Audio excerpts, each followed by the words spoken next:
This is Janjo, and I'm building a deck, yeah!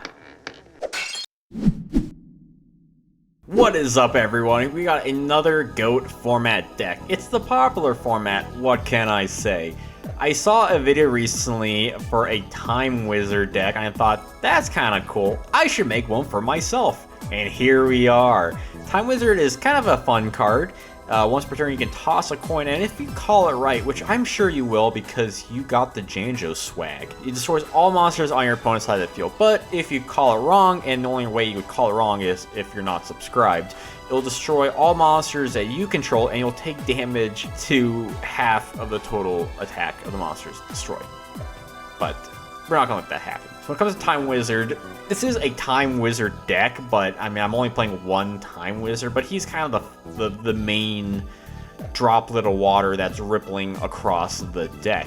And you can definitely see it as we go through the cards. What works with Time Wizard? He is a light level 2 spellcaster. Level 2 spellcaster. Well, Apprentice Magician can actually special summon that from the deck.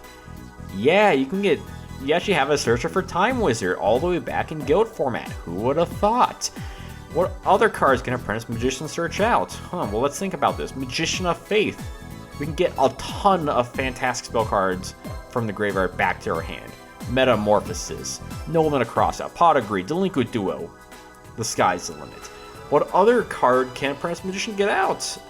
Well, we can get out a Hand of Nephthys. Hand of Nephthys can also get out a Sacred Phoenix of Nephthys, which is a kind of a scary card.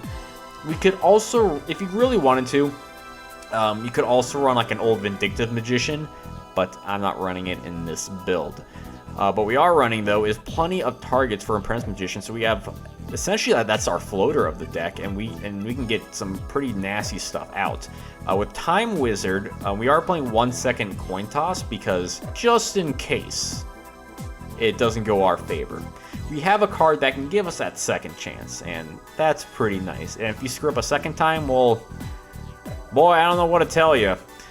We're also running a Blowback Dragon because, hey, we gotta make do of that coin flip, am I right? And having a 1 tribute monster, it's not too bad. We can destroy stuff on the field, that's pretty nifty. What also works with Hand of Nephthys, we got Scapegoat, which works with Metamorphosis, which works with stuff like Magician of Faith, and Sinister Serpent, and Blowback Dragon, and of course with these lights and darks like Faith and Apprentice, well, Blackluster Soldier works with that too. A little bit of GOAT tech stuff, you know, Tsukiyomi, Tribe, Deed Warrior, Later, Breaker, they're fantastic cards.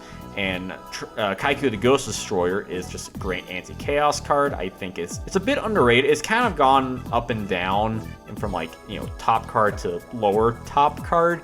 But I definitely think Kaiku is just at the moment pretty great. You could run some more attackers if you really wanted to, like Skilled Dark Magicians, Asura Priest, Blade Knight. You know, again, you can kind of adjust and mold this deck to your liking. But I think a lot of it works with kind of like a Time Wizard GOAT control, I think would be like the more of the applicable term, because we are playing that GOAT engine. You know, I do like 2 Scapegoats with 3 Metamorphosis.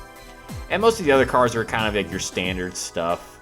You know, I like the 2 Noblemen. I initially had 2 Book of Moon, but just for room purposes, I cut out 1. For the traps, kind of your staple GOAT traps. I like Sakuretsu Armor. You could run Raigeki Break, whichever one you like. Depends on the time of day. You could run a Phoenix Wing Wind Blast, because it also fits with the Nephthys theme. And Nephthys is pretty cool in my book. You know, Call of Haunted, you know, stuff kind of works. Call of Haunted is kind of nice, because if you accidentally destroy all your stuff on the field, then at least you can bring something back. Nice thing about Sacred Phoenix, though, is that if it's destroyed by a card effect, and it's not just by your opponent, it's by anything. So if Time Wizard destroys all your monsters and you have Sacred Phoenix out on the field, he'll come back. So keep that in mind. You know, Sacred Phoenix does have synergy with Time Wizard as well. So you do have some good stuff. You could also run some other cards like Mind Control or Brain Control.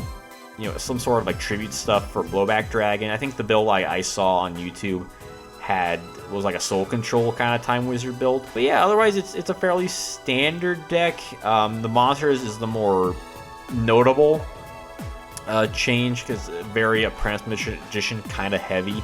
If you really wanted this to be more time wizardy theme, you could run a second one. Maybe a second coin toss, probably not, because it is a continuous spell card and you do have 2 Magician of Faith. But generally, this is kind of stuff that really synergizes well together, and you know, this is, in my opinion, in my professional Yugioh opinion, this is the de facto build. So let me know what you think about it, what would you change, what you like about it, and what would you want to see for future deck profiles. Let me know in the comments, and I'll see you all next time.